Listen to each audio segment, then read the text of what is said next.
back to another episode of Morning Coffee with your host, Rick Alexander.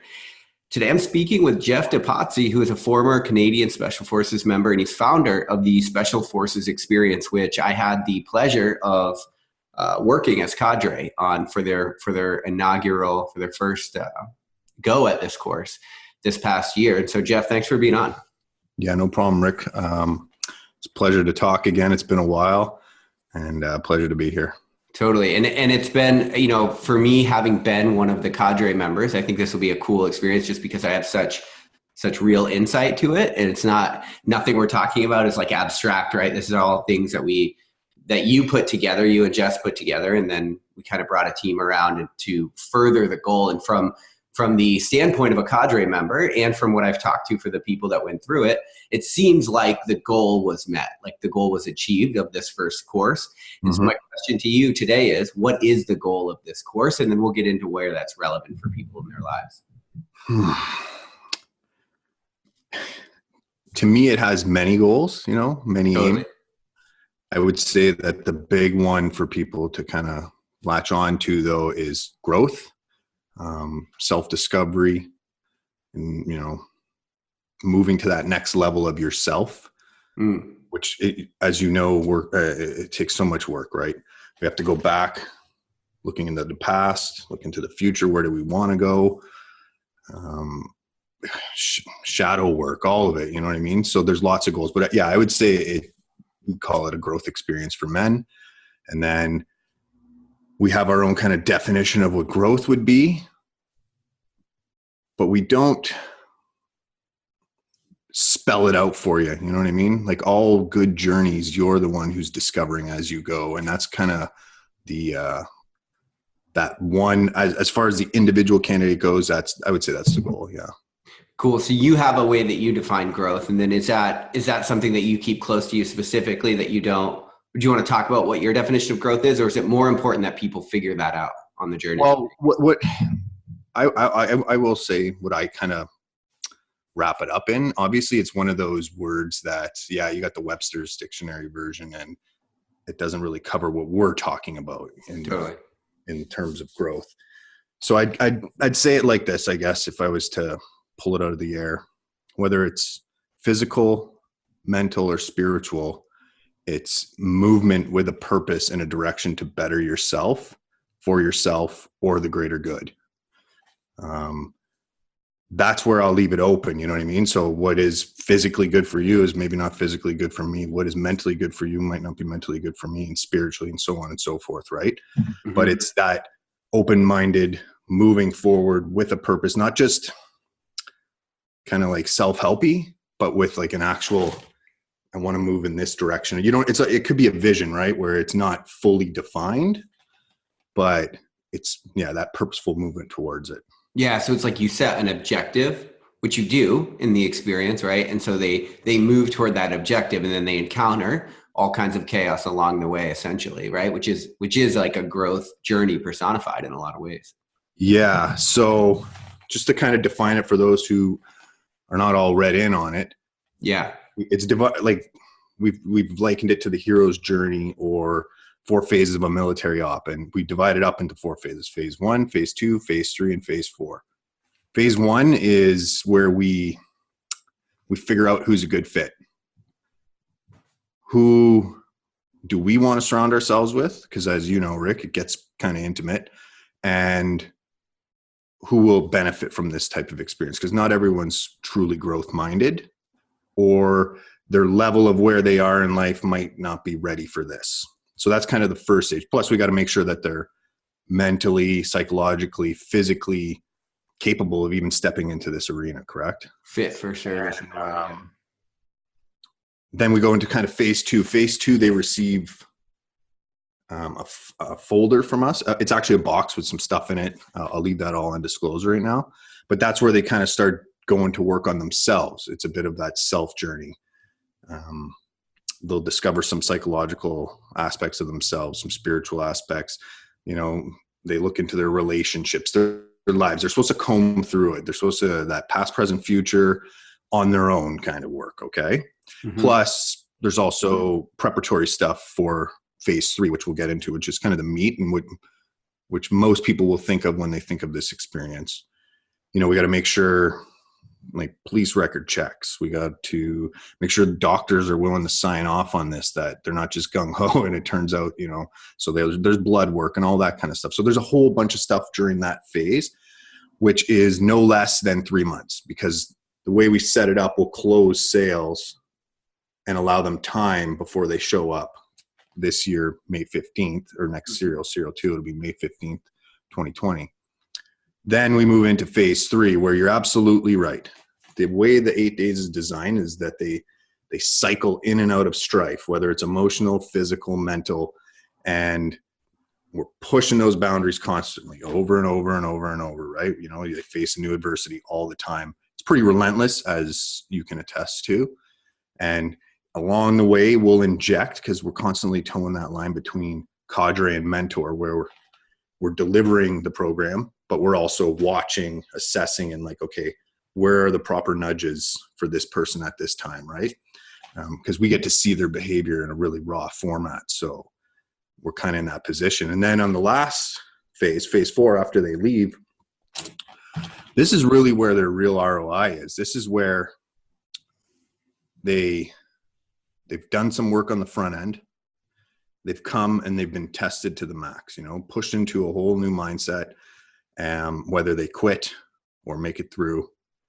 Then they move in and then we give them more homework, which never sounds fun. But as you know, if you want to move with a purpose somewhere, you got to put in the effort. Mm-hmm. No one can spoon feed you the answers and you get something really good from it, right? So now they're in that phase right now. And it slows down. There's it's not as vigorous, but it's designed to be drawn out over time and kind of work with some natural cycles. And every now and then we'll throw out questions to get them reprimed, thinking about where they've come, where they're going. And then at the end of phase 4, we send them their, what we call P3, their post-process profile. And that's everything that we've collectively gathered throughout those 4 phases. We put it together and we kind of present it in a few different formats, some a more spiritual, more psychological. There's also going to be some reading and more work, because that's how it goes, right? And I don't like to use the word work. I think effort's better. Work makes it sound like it's work, you know. But yeah, you have to put in the effort. But we're seeing now from the guys, so we have a Slack channel going from all the candidates and other kind of behind the scenes stuff through email, that we're getting some really good return on investment here. It's amazing. And that's like more metaphorical. It's not literally return on their investment, because they could show up for phase 3. And I think most of them would say it was the experience of a lifetime. Totally. So, okay. So I know that you're guarding a little bit of what people are actually going through in the quote unquote special forces experience, especially in that, I believe it's phase 3 part of it, really guarding like what the methods are that you're using to kind of forge this growth. So my thought is that what we could do is break down some of the principles that you're enacting on people. That way, whether people decide to go do something like this, because admittedly it's not for everyone, you have that phase 1 vetting process where you figure out, is this going to be good for you or not? And so, but even people that are listening to this, I think that there's so much they can gain just from understanding some of the principles that we're talking about. And then that's great, because then you don't divulge a lot of the methodology and stuff, which I actually like that you keep that close, because it's important that people don't necessarily know fully what they're getting themselves into, right? Like that's because that almost goes to what you talked about, which is you kind of have to find these answers for yourself, which you just provide the arena to find those answers essentially, because like you said, no one can spoon feed, and anything that is spoon fed, like anything you might gain from listening to this podcast or whatever, if you don't experience that lesson, you don't embody that knowledge, you don't make that intelligence somatic in you. And so then it's not going to be real. You're not going to know if it holds up in life or not, and it won't be sustaining principles. But the first principle I sort of wanted to break down that you mentioned as you and I were talking leading up into the process, and this is something that I don't think people have ever heard or hear very rarely, which is the idea of post-traumatic growth. What in your opinion is post-traumatic growth? Okay. Yeah. Post-traumatic growth. So we hear a lot about PTSD. Totally. And to me, it is the opposite. So PTSD usually leads us down a road that we don't necessarily want to go down. It does not mean you can't come back from it. There's varying degrees and all this, but whatever it is, event happens in life, or multiple events are strung out over time, and then negative returns on the other end. You know, some of it, like on the, if we get down to the neurobiology, it's just like swollen amygdala, your hippocampus is deteriorating. So you're kind of always in a fear state, and you can't build proper memories to fight against it. Okay. Where PTG is kind of the similar thing happens, event or events, something like the process happens. And then afterwards, there are things you can do to make sure it goes good. Lots of it is just kind of no brainer, you know, talking to people, making sure you keep a positive mindset, not surrounding yourself with garbage. Like, you know, I won't say which news channels or anything like that, but stuff that just fills your head. Yeah. You know, continues the fear mongering. You know, you put those things aside, you surround yourself with good people, that kind of stuff. So post-traumatic growth is I think, a positive gain from an experience. Even most experiences you can get something out of, I think. I think if you speak to most people and really listen, you can get something. And most things you do, you can get something. Where we use it a little bit differently is really saying, this is going to be difficult. We are going to psychologically, emotionally bend you, as you can probably attest to again, Rick. And that's part of it. Pushing those boundaries, you know, expanding your comfort zone. So when it comes back down, it feels a lot better in those normal baseline states, right? And that goes hand in hand with what you're saying about the unknown. If you know what you're getting into, you can prep a lot more. And you and I will both agree that prepping for something as much as you can is a good idea. And it certainly is. But in order to get that shock and awe, you can't know what you're going to get, you know? Right. So that's kind of why we keep it really close hold. Principles, though, exactly. And post-traumatic growth is facing strife on purpose. That's how we define it. Yeah. And you put yourself in those environments that force, like you need those unknowns to figure out what you could become in face of them, right? Because it's like if you were dealing with all knowns, that would be comfort. Yeah, and that's the thing, right? We get into comfort zones in our daily lives. And sometimes with our routines, it can be hard to step out of those comfort zones and to find those things, you know, and some people, they happen to you out of nowhere, you know, family members get sick, you get sick, you know, or weird accidents and stuff like that. And they kind of force these moments of growth, or it can go the other way, of course. But yeah, we kind of define or give it to you, you know, you, the candidate, not you, understand that through these adversities, you can find better versions of yourself once you quiet that normal chatter of what we call routine in daily life, you know? Yep. So, okay. So this is what I'd love to like talk about here. So to make this more real for people, the process that we're talking about, which is the phase 3 of this experience, is really modeled after like a special forces selection in the military in a lot of ways, right? Would you say that's accurate? Well, you know, if it ain't broke, don't fix it, right, Rick? For thousands of years, Roman legions, modern armies, whatever it is, have been using something like this to develop men. Now, usually the development is for, well, I'll call warriors, but I think I'm being generous, but war fighters. Yep. So it's with that end game. I think, and I think you would agree, that men respond very well to this method and model, this heuristic learning, this kind of approach that we take to get into that next level. And that's where, you know, the specifics we won't get into, but where we start to nudge them in those directions and force them to look at in those, you know, the saying, like, people go to the dark holes all the time during it. And that's the idea of it, is to find those dark holes. Because once you come back out, you know, the light is a lot brighter. Totally. And so one of the things that I shared with you is like, I get sort of pulled into these kind of experiences kind of a lot, or people ask me to participate in them just by the nature of what I did for work prior to this new career.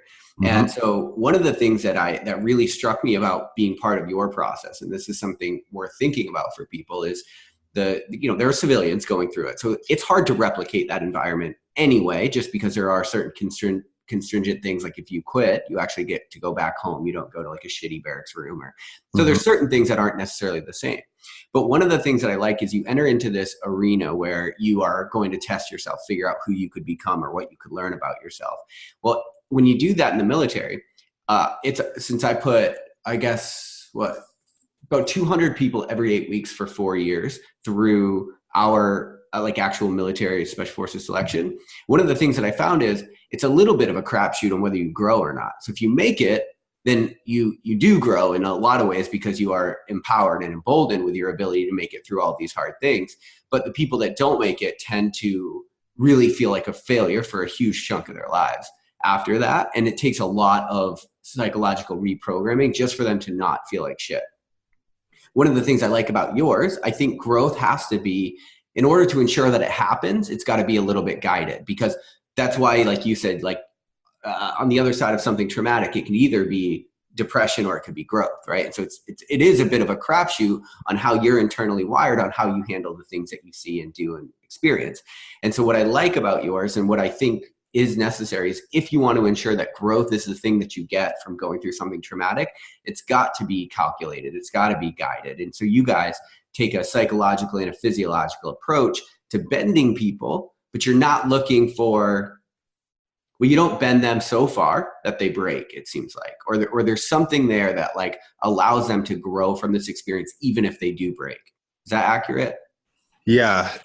Unfortunately, Rick, behind the scenes, you and I can have this talk about all the things that happen from phase 1 to phase 4 that we do use to ensure. And right now we keep those close hold. It's not because I don't like to share. It's because if you know them again, then you might be almost apprehensive to it.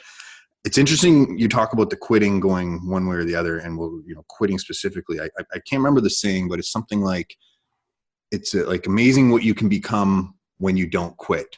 And a saying, like the person you are after you don't quit. In this case, we were talking about selections, but it's also incredible the person you become if you do quit, if you choose so. You know what I mean? Like that's that aversion to failure that people have all the time. And it's about managing how they handle it on the end. And yes, we do have things in place that really center around empathy, proper programming. So one of the things that PTSD or PTG kind of gets the better of us is not actually programming our own prefrontal cortex to deal with this stuff, So some people have some good tools coming into it.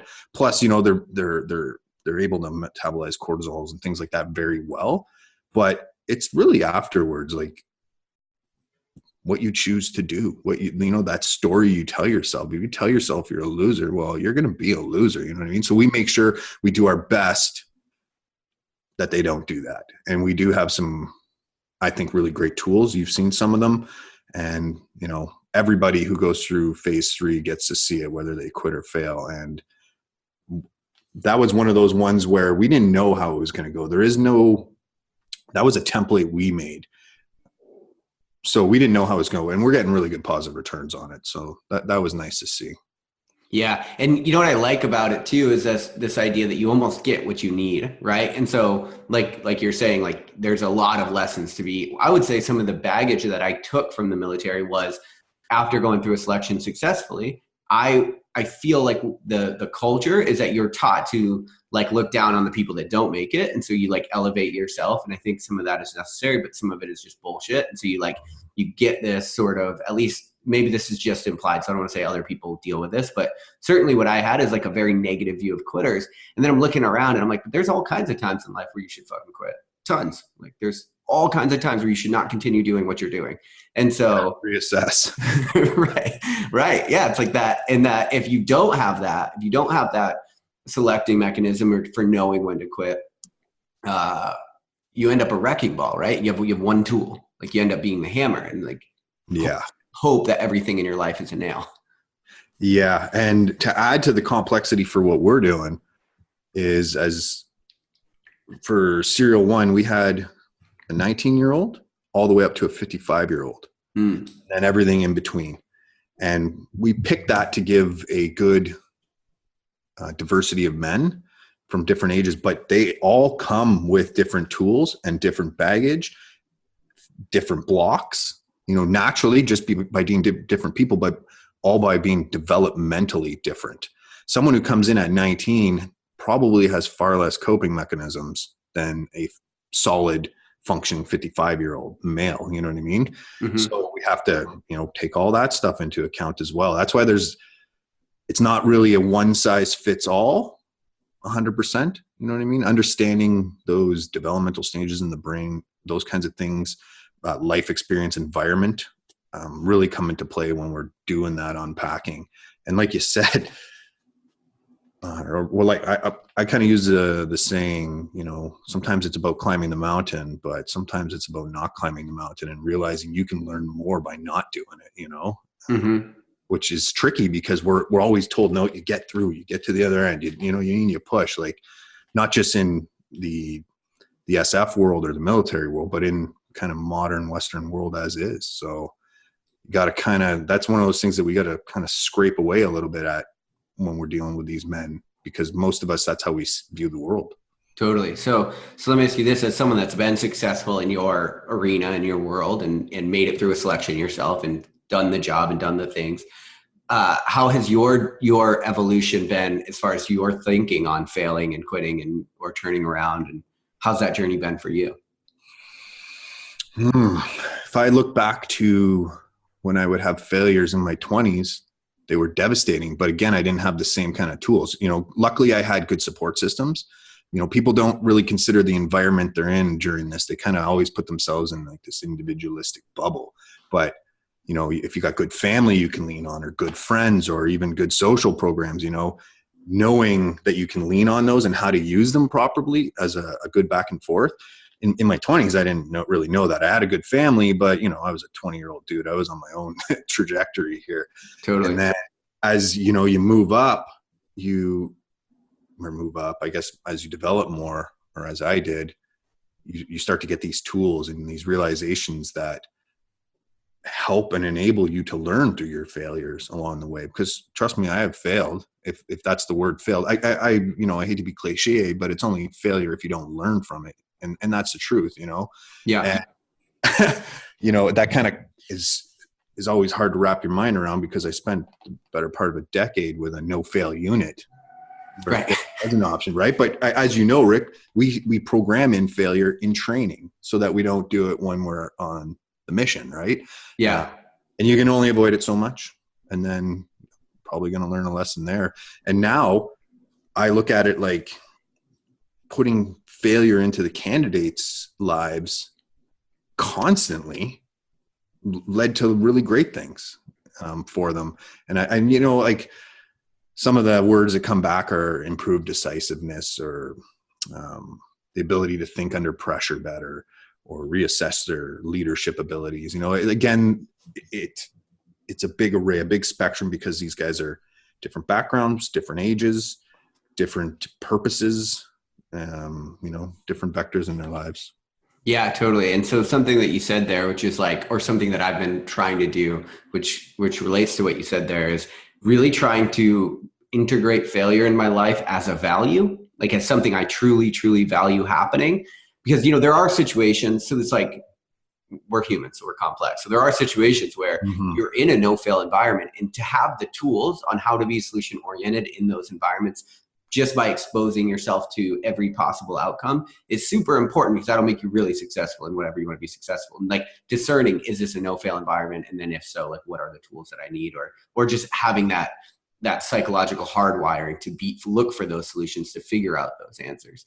And then there's also the other part of that, which is what I've been really trying to work on, my own personal work, is like making failure a value, knowing that failure is it just gives you an option to iterate, to get better. And so it's like, if you can conceptualize that as something that you do value, like if you really, you have to go into it full on, right? It can't be like, you can't step into something like looking for a failure. It's like, you got to go into it as hard as you can, as best as you can, as forthright as you can, and then take that failure on the chin, and then understand, like valuing it, so that you can sort of pivot and continue to grow. Does that make sense?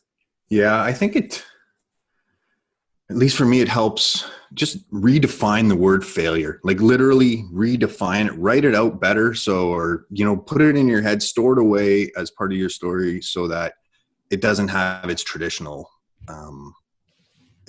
meaning. And then exactly like you said, do find those things, get out of your comfort zone. Man, it is so easy to become bogged down in life, 9 to 5 it, and just like wake up one day and be like, whoa, how did I get here? And most of it is because we get into a comfort zone. As human beings, we're naturally patterned to be a little bit lazy, to find the shortcuts.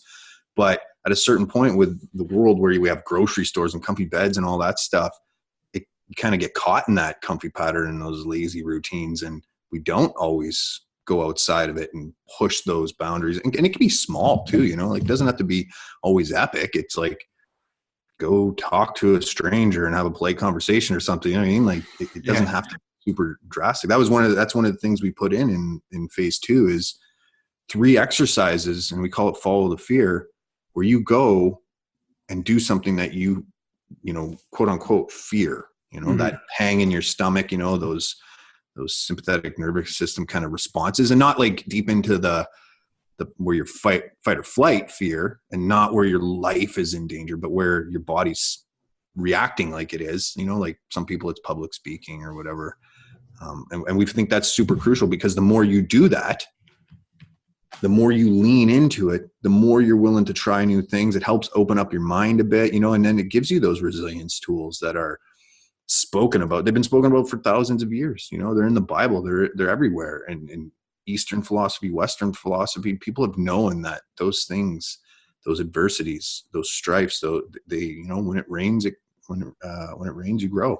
Like that's it's funny. I found that in my life. It's like you could take every single philosophy or deep wisdom about life, and it doesn't matter what culture it comes from, but if you can cut it down to its essence, you're going to get to the same place. I believe that. They're sorry to cut you off. Yeah, they're all just algorithms on how to be human for the time, and they did the best they could with what they had at the time, and now we're kind of here. Yeah, it's like, how do you navigate this experience? And what I like about things like that you're doing with the process is you mentioned redefining these terms for things. We have a real resistance in life to redefining terms. It's like whatever we heard first is like cemented. And that is actually what happens. It's like basically an algorithm in your mind that gets cemented.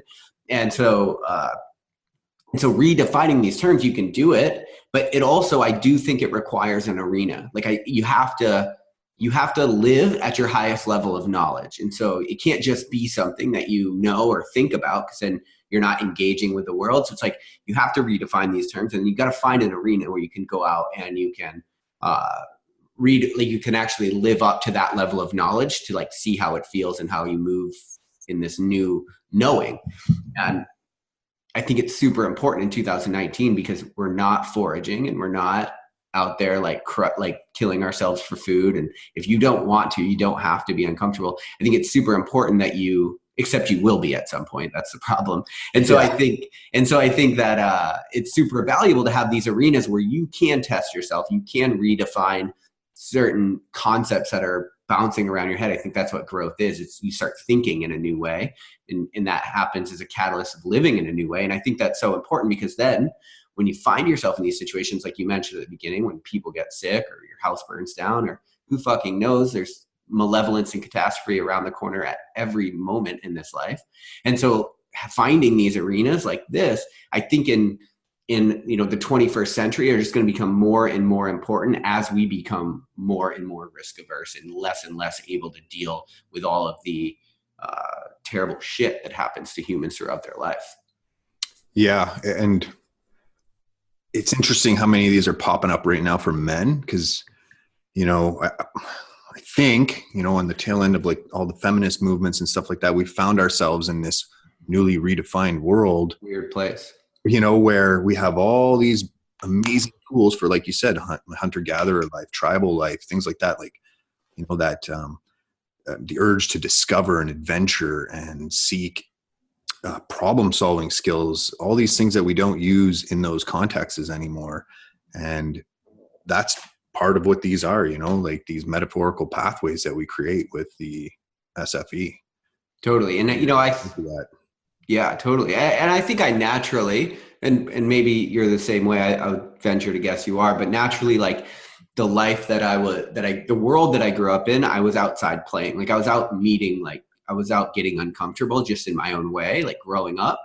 And so I think I was more more adapted. But I think now what you see is like, because our world has become a little more synthetic, and it has to, right? So if you have a kid and they don't engage with a screen in any way, like they're actually going to be maladapted to the world, which is a problem.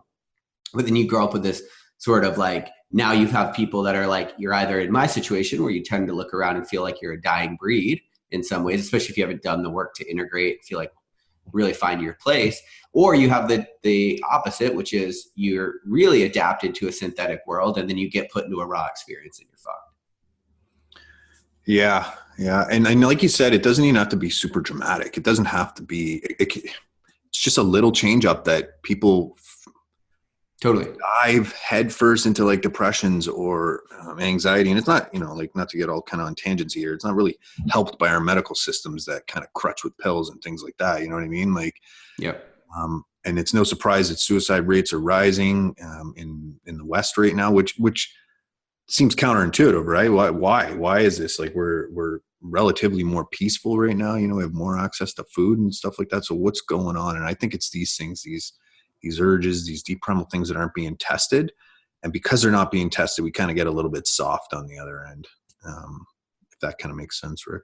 Yeah, I agree. And I think, I think all of this makes perfect sense. And it's a conversation that I'm hoping gets elevated.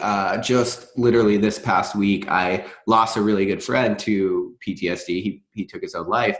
And what's interesting is after that, I was looking into some stats, and I have some pretty, I don't express my opinions on a lot of like veteran affairs, because I think mine are pretty opposite to what people think. Mm-hmm. And so, but I was looking into some stats, and I found that something around, since 1999 in the US, we've lost 5,400 and something number of people to casualties of war. And we've been in a few wars in that time.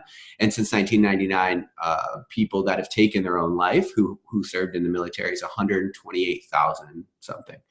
So it's not proportionate, and it's not close. Like, we are, and if you have this many people in life that are taking the off-ramp consistently, then you have to say, like, whatever we're doing is broken, clearly. Yeah. So we kind of talked about this when we were in the bush, you and I, that there's some inroads being made when those points have changed. And when I talk about those points being changed, that's like people leaving the military, mm-hmm. or people, a big one I think people don't really expect to have so much things around is like when you return from a tour. And it doesn't even have to be an aggressive tour. It's just that total shift in lifestyle from a tour back to the real world, almost no support centers, or at least if they are, I think they're not great, because they feel a lot like support centers. They don't feel like, yeah, exactly. They haven't caught on yet. There's too much bureaucracy, not enough, almost like humanity behind it. Mm-hmm. That's a crazy stat. Doesn't actually surprise me, but it's those shifts, you know what I mean? Like, people leave the military and they're like, okay, well, where's my tribe? Where's my brotherhood? Where's those people that we had all those irreverent and insane conversations with, where you could talk and be yourself and, open up and engage in about the same experiences that you're sharing and the same kind of pace, you know what I mean? Like, plus we talked about military programming. Military programming has some ancient roots in it. It's not all great. It is, especially like in the combat arms, it's to make you a dog of war. You know what I mean? Like, so once that dog is kind of off a leash and into the normal world, it can be daunting. And that's why you see so many people talking out about it, because you go from one extreme into this other extreme, and you have to adapt to it. And I think they just don't have the transition out nailed yet. Even where I was in a tier 1 unit, our transition out is pretty good. It's pretty top of the line. There's a good amount of funding, but it's not enough to really properly adapt in. Luckily for us, most people retire from like JTF2 into mm-hmm. the civilian world. So, you're kind of on your pension, it's more of a downtime in your life. But a lot of people like you and I, we get out midway, and now we got to fully redefine, and if you don't want to become a government contractor or just a contractor, any kind of security agency, it gets a little limited, what you can do. And that stat's crazy, mind blowing. It is. And I think, well, you know, what I think is too, is like this military transition. It is really extreme. And at the same time though, it's like, it's very indicative of transitions that people are going through all the time.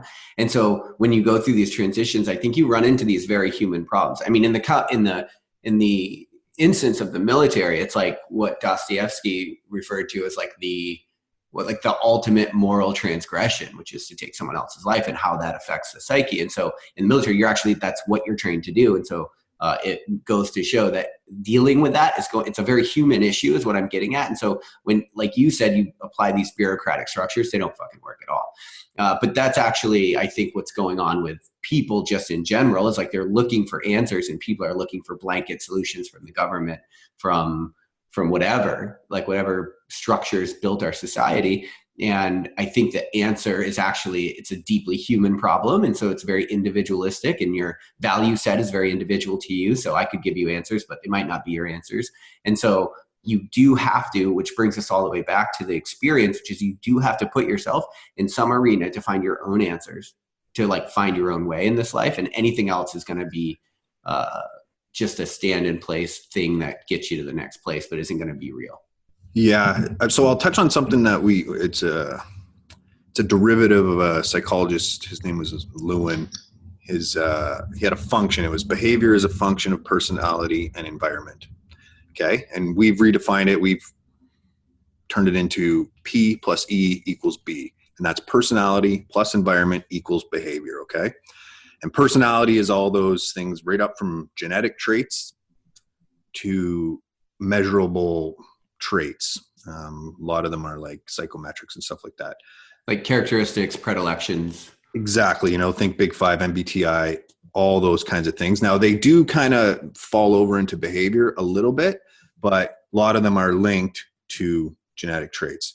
And then environment is every stimulus that you receive, whether it's through your five senses, your relationships, everything like that, anything that you absorb in. And then the B is everything you output, right? And your behavior. And it has a whole myriad of things. Like you said, we're all so different. And that's kind of the issue with, I'm not bashing self-help because I believe in it. I just think they miss the mark, because a lot of times they'll show up and they'll be like, yeah, you just have to fix this trait. It will be all this. And it's like, no, I have to understand all my traits. Who am I? Right down to my depth, through deep contemplation, meditation, psych test, whatever it is, do them all. And then you have to understand how they fit into the environments that you are accessing in your world. Most people, it's like home, their vocation or their job, maybe the gym, like a few things. It's really not that crazy. You know what I mean? Like if you really look at it, and then what's my behaviors like in that, and seeking out these experiences, especially, I'm going to refer to it as ours, Rick, where there's multiple.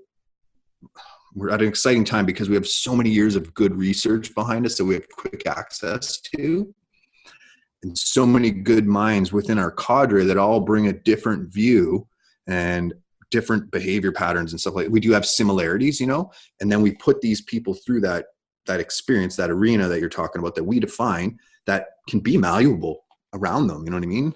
And it's really interesting to see what comes up with that. And I just mentioned the P plus E and B because I think it's a good way to approach a lot of things in your life. Really consider, it's 3 little variables that you can consider. And we refer to the SFE or the process as the environment, but really we do more than that. We'll test your P's and your B's, and you know what I mean? And we'll deep dive that, and we'll really push them to the threshold. But it's about seeking out those environments that will make you better, your personality, and it'll help you achieve the behaviors you want to achieve in life. And really, before you get to work and just pick up another book, figure out what you want those behaviors to be, carefully craft what you want. And behavior can be small or behavior can be big, right? Like, but just don't haphazardly go at it. Just don't, like you said, don't just like hammer through. Figure out, where do I want to go? What do I want to do? What do I like doing? What kind of because in this day and age, one that comes in all the time is money. Money is important. but it, you know, for me, it doesn't make me deeply happy. It's the environments that I'm in that it helps support that make me happy. But if I'm just like, I got to make more money. Okay. So what's the personality I need for that? Okay. What's the environment for that? You know, but just, all I'm getting at is just, then you're 54 years old and you're like, all I got is money and I'm not very happy. And, you know, that's all I've done. And I've wasted 30 years of this job. And, you know, like, so be very careful about programming those. And that's why, going back to the SFE, there's a lot of minds at work here. It's not just one, just not just my point of view on it. I've taken a lot of different things, a lot of like Zen Buddhist practices, a lot of different historical algorithms. The special forces, the reason we call it the special forces experience first and foremost is just because people hear that and it resonates well, you know what I mean? Especially with men, our target. But they don't really understand that once you do reach that level, there's a lot of like really good practices by the men, you know, not spiritual, like Buddhist spiritualism, but, you know, just spiritual warrior stuff that's going on that you don't really hear about, you know what I mean? And so we inject that into it, you know, it's just, anyways, I'm kind of rambling here, Rick, sorry. No worries. No, I think that equation is perfect for people because it's like, it's a more complete understanding of how to change behavior. And that's what I think matters, because most people try to skip the E and don't understand why they can't change the B, because they try to just like think about their personality and try to learn something new from a meme or a tweet or something very, very short in our world, something low bandwidth. And they don't, like we've been talking about this whole show, they don't put themselves in the experience in order to make that intelligence somatic. And so they never get to the behavior change. And so I think that's an incredible way to go about it, or it's the only way to go about it, essentially. And I think too, like one of the things you mentioned is like people that they sort of prioritize money. I think, you know, in this world, we don't have a way of measuring what we actually value. So we end up valuing what we can measure. And one of the things we can measure is money. It's like Paul Chek says, you could end up your whole life climbing the ladder just to look down and realize you leaned it on the wrong fucking wall. And I think that's what happens to a lot of people. And I think one of the things that experience gives you is it gives you insight into the shit that really matters. Because when you get stripped of things, when you end up in a raw experience, it just has a way of clarifying things that matter and things that don't, and things that don't end up falling away really fucking fast. Yeah. Well, I know you can attest to this because of many things you do, but also about your past. But some of the candidates have come back and they're like, they get home and they're like, I never appreciated my comfortable bed so much. Oh, a hot plate of food. Ooh, and a warm shower, you know? And now I'm looking at my relationship a little bit differently. And those are the quote unquote symptoms of post-traumatic growth. You know what I mean? Mm-hmm. And really, like you said, though, it's just like, okay, no, I've reassessed my values a little bit here. You know, they've changed. Once you're stripped of a lot of things, there's not tons that matters that much, you know? And that's why, like I say, if you are going to do behavioral changes and you're going to put time in, because most behavioral changes take a lot of time to actually, you know, crystallize, just make sure it's the one you want, you know? That's why we never impose values, our values, right? As cadre, we never say this is what you should value. We never, you know, strong arm. And I think that's important, because as soon as you start really getting, I like the word principles, but as soon as you really start getting into like definitions, like tenets and rules, and you start to look at, oh, okay, that sounds like religion or this or that, you know, and it's like, we've tried that, you know what I mean? We're too individual to do that. It needs to work for you and whatever, you know, all the other candidates and people out there. Totally. Yeah. And that is why values are so individual. And I think because everything is so individual, like what we're all looking for in life is meaning to some sense. And so meaning is a subjective psychological experience. And so because it's subjective, it's your subjectivity. It's you going through your life. So you have to find these answers for yourself. And I think that's what we kind of just keep coming back to, which is, again, why I love being a part of it. And then that realization of how comfortable a shitty bed can be after like being in the field is what kind of spawned me to write Burn Your Couch and start my whole career in this world, and then also be involved with the things that you have going on. So I think that's great. Two things that I wanted to break down super quick. I know we're kind of getting toward the end here, but one is in Western culture, in America for sure, and you could talk about whether it's just the case in Canada, but the implied narrative is that there's nobility in being self-made. And I think that if you feel like you're self-made, that's an illusion of the ego to like almost the greatest extent, because it's total bullshit. You didn't do anything on your entire life is a relationship with something or someone. And so where in, as far as like, for people that are listening to this, what is your sort of perspective on being self-made and that the role that plays in the journey, since it is such an individual journey? Well, I'll go back to the equation. P plus E equals B. You know, self-made, you know, did you create computers and all the months, and did you do that? Like, if you look at what you actually did in your quest, you know, it's small, it's tiny, it's we, you know. Yeah. Don't forget about the collective out there. The collective does two things, you know, it's, well, not two things, but if you look at it properly, it's there for all of us. You know, if we really embrace our environment and those relationships and people really specifically, it's almost delusional, like you said, to say that I'm fully self-made, but there's also a lot of work you can do to make sure you get to that self-made. But you said it, there's no, I'm in this alone, I got there by myself. Like, individualism has kind of taken a lot of, it's a pretty popular word right now. And I think it's a bit unfair because I don't buy it fully. And like the opposite, like kind of collectivism or whatever, like Canada is a little bit more, and we can get into like how it actually shows up in your genome and stuff like that, how it's actually kind of a bit bred into us. But if you look at it, it's like, no, we're working together a lot here. And but you have your portion, right? Your personality, your P, you with that environment is the behavior, and the behavior is self-made, whatever that definition is to you, you know, like you do have a little part in there. And this is like I feel like this is one of those conversations about truth where it's like, it's always going to be a paradox. Like, there's two sides to it, and the best you can kind of do is in the middle, you know? So I think if you look at, a portion is you, and then a portion is everything around you. It's an interesting topic for sure. It is, yeah. The way I'm conceptualizing it, sort of, and I'm just making this up now, so it might not be good, but I think essentially, like, if you do anything great, you have structures on either side of you to keep you from going too far off the rails, and that's family and friends and support and whatever that looks like, school, whatever. But also, to do something great, you're also standing on the shoulders of giants, so to speak. So you're embodying the collective wisdom and then trying to push the ball further down the road.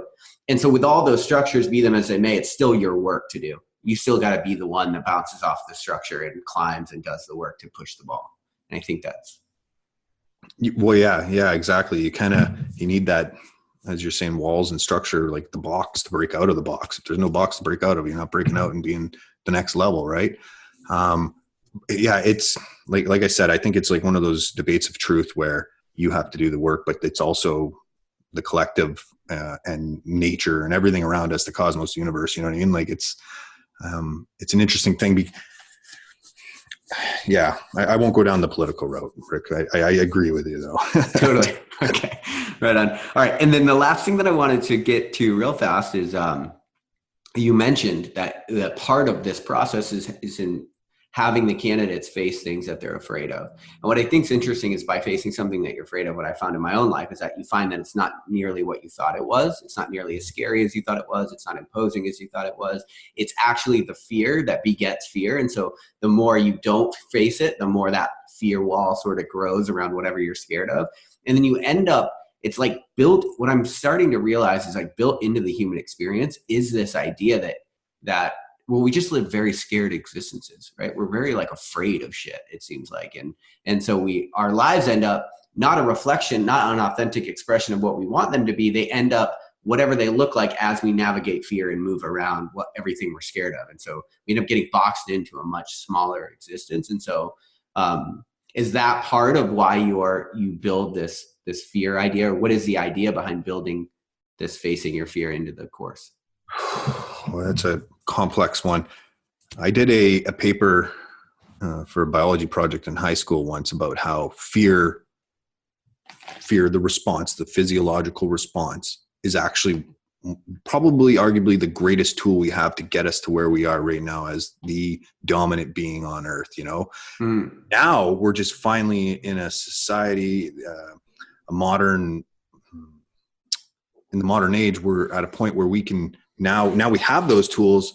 They're not being used properly, so they show up as anxieties and prolonged stresses, and those is not what they were ever designed to do. You know what I mean? It's kind of like this weird, or genetic code hasn't caught up with our ability to evolve culture and technology so quickly. But you said it, the more you expose yourself to these things, the better.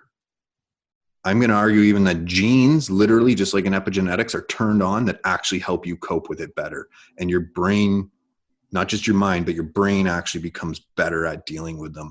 And the key is to put yourself in those positions. What are they? And probably start small, because going big could lead to bad things, but totally. you keep doing that, and it's just like, from the time you're a child to an adult, every time we put ourselves into those situations and then we get out on the other side, you almost always feel good.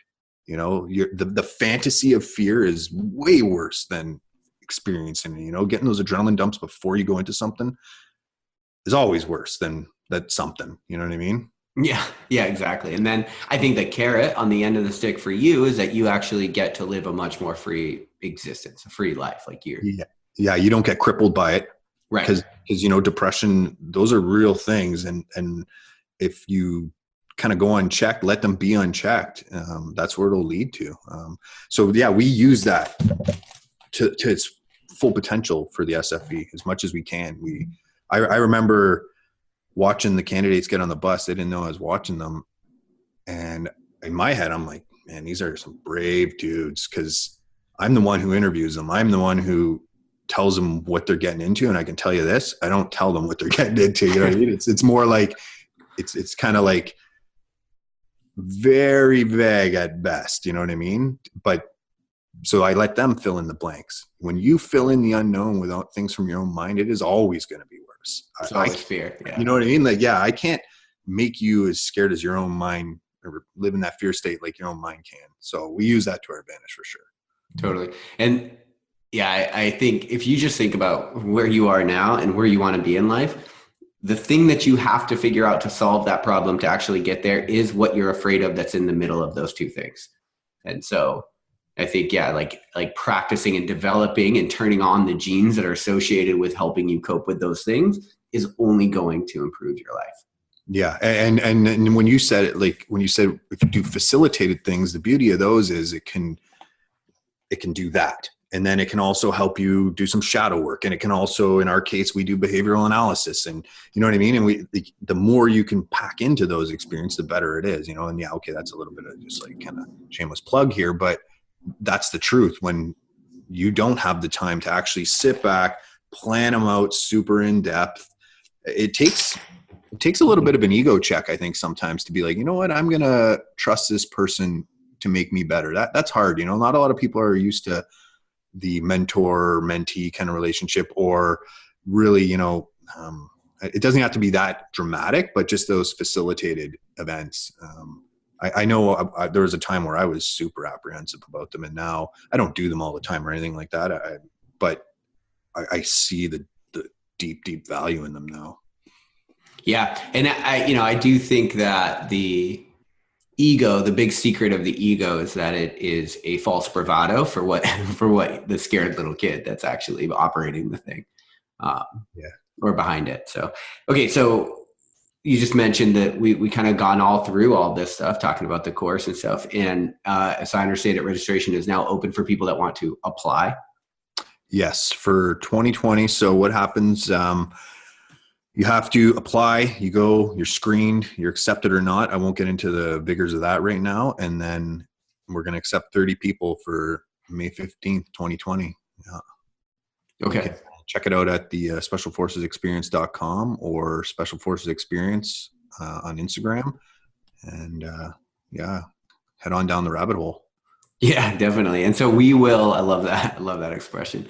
And so we will link up the registration and all the stuff that you just mentioned in the show notes of this episode for people that are driving. last question I want to get to, based on everything that you've been through in your life, if you could give advice, it were guaranteed everybody in the world would hear it. They might not all follow it, but they would hear what you'd say. And this advice can be based on your experience in the military or life in general. What would you tell people? I would say patience. Be patient. It takes time. Everything really does take time. It's easy to get caught up in the allure of shiny things out there, but everything takes patience. Learn the difference between work and effort. Work feels like a struggle. It feels like you're fighting against it all the time, where effort may be difficult, but it feels like you're on your path. And that's the last thing I'll say is your path, I do believe exists. It's somewhere in between your genetic makeup, the skills and your life experience, and maybe something even more nebulous and universal. But once you're on a path that feels right, feels right. But when you're on that path, find it and really figure out how to stay on it. And it feels differently than working. I know that don't help too much because it's pretty out there, but No, that's great. I'm actually not going to add to it because I fucking love that. Jeff, thanks for joining me, man. I appreciate you taking the time, and I think people are going to gain a ton from this. All right. Thank you, Rick. It was a pleasure as always. Cool. Thanks, guys.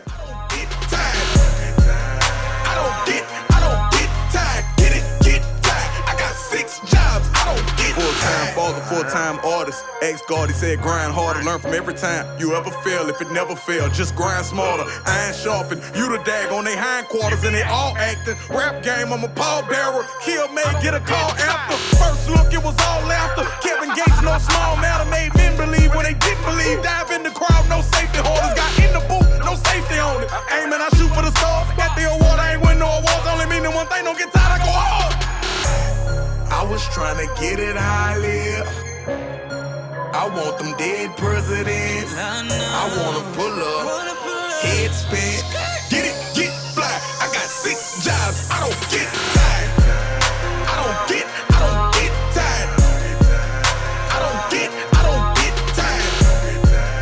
I don't get tired. Get it, get fly. I got 6 jobs, I don't get tired. The woman I love on an air mattress. We share a car, my hair nappy. Couldn't afford flights, no air travel. Still Rice Krispies like sand gravel. Walking testament of what can happen. The moment you follow your heart, keeping the faith even when it get dark. They say give up as I tell them get lost. 6 years ago I just purchased a farm. Most likely the one that you cannot afford. Right foot on the gas. Balenciaga be accelerating, I'm doing the dash. Chick that I'm with, started be doing her shit. And it's okay to say that she bad. Look to the right and I give her a glance. Pray to go, be no great. I was trying to get it how I live. I want them dead presidents. I wanna pull up, head spin. Get it, get fly. I got 6 jobs, I don't get tired. I don't get tired. I don't get tired. I don't get tired. Get it, get fly. I got 6 jobs, I don't get tired. Only meaning one thing, don't get tired, I go hard. Don't play with the hustle, you eat or you starve. Don't mimic, pretend to just be who you are. I ain't never changed, been like this from the start. Only meaning one thing, don't get tired, I go hard. Don't play with the hustle, you eat or you starve. Don't mimic, pretend to just be who you are. Get it, get fly. I got 6 jobs, I don't get tired. I was trying to get it how I live. I want them dead presidents. I wanna pull up, head spin. Get it, get fly. I got 6 jobs, I don't get tired. I don't get tired. I don't get tired. I don't get tired. Get it, get fly. I got 6 jobs, I don't get tired. And I don't get tired. And I don't get tired. Get it, get fly. I got 6 jobs, I don't get tired.